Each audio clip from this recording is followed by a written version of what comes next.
सर्वांना नमस्कार. लागे तुझते मन की लगन या स्टोरीचे 11 एपिसोड अपलोड केलेले आहेत.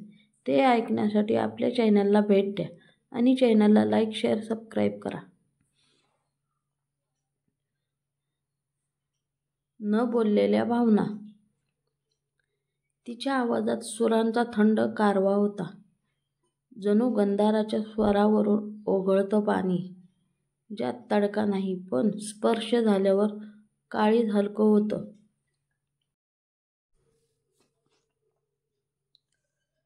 आरव दारातच थांबून गेला होता.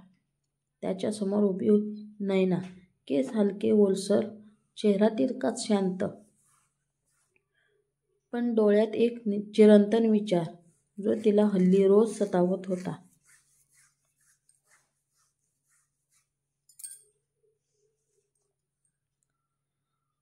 आरव, तू थांबला नसतास तर कदाचित मी काहीच बोलू शकले नसते, ती म्हणाली आणि त्याच्याकडे पाहून हसण्याचा प्रयत्न केला. पण आरव जाणत होता,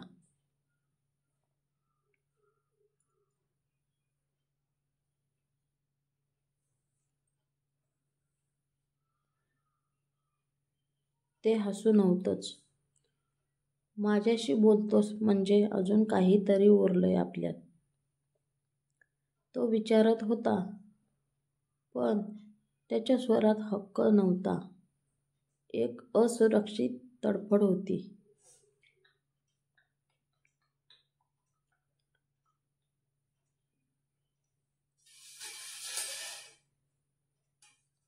ती जवळ आली. माझ्या आयुष्यात फक्त तुझं नाव राहिलं होतं. तू नव्हतास, पण तुझं अस्तित्व होतं. तू गेलास, पण आठवणी तुझ्यासारख्याच बोलक्या राहिल्या. आरवचं मन कोसळत होतं. इतक्या वर्षांनी तो तिच्यासमोर होता, पण त्याच्या मनात लाखो प्रश्न होते. तू मला सोडलंस का? का काही न सांगता निघून गेलीस? का इतकं शांत राहिलीस?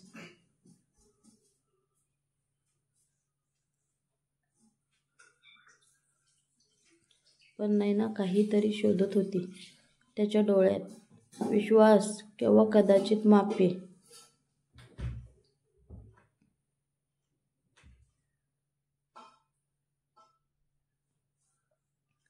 तुला वाटतं मी निघून गेले, पण खरं सांगू, मी अजून तुझ्यापाशीच होते. तुझ्या प्रत्येक आठवणीत, तुझ्या गाण्यामध्ये मी माझं अस्तित्व शोधत राहिले. त्या शब्दामुळे आरव शांत झाला.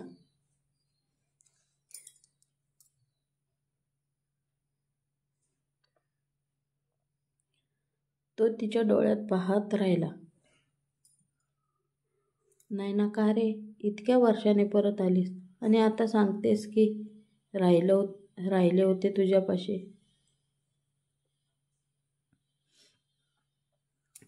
ती हलकसं हसली.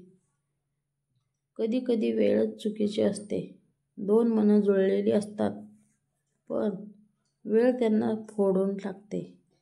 आणि पुन्हा एक दिवस असाच येतो, जेव्हा वेळच पुन्हा त्यांना भेटवते.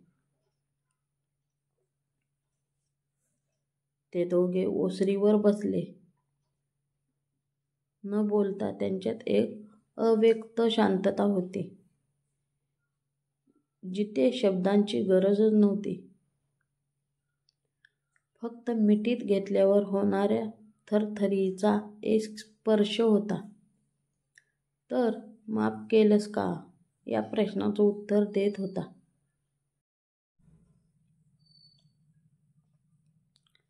तू अजूनही तीच गाणी गातोस का? तिने विचारलं. आरव डोळे मिटून एका सुरात म्हणू लागला.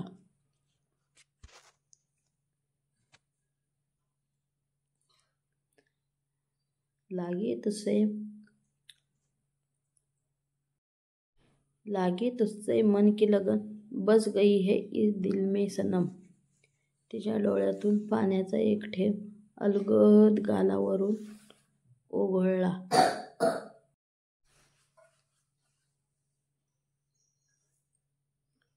माफ करशील का आरव?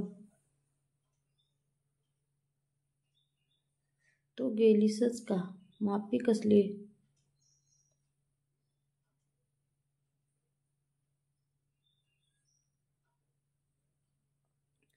पावसाच्या हलक्या सरीसारखा वेळ त्यांच्या भोवती ओसरत होता. त्या झाडाखाली एक जुनं प्रेम पुन्हा रुजत होतं.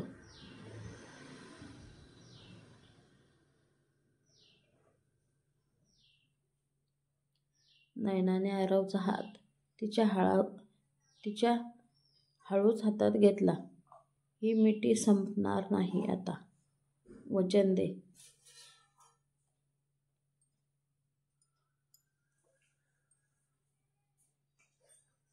तो तिच्या डोळ्यात पाहत म्हणाला,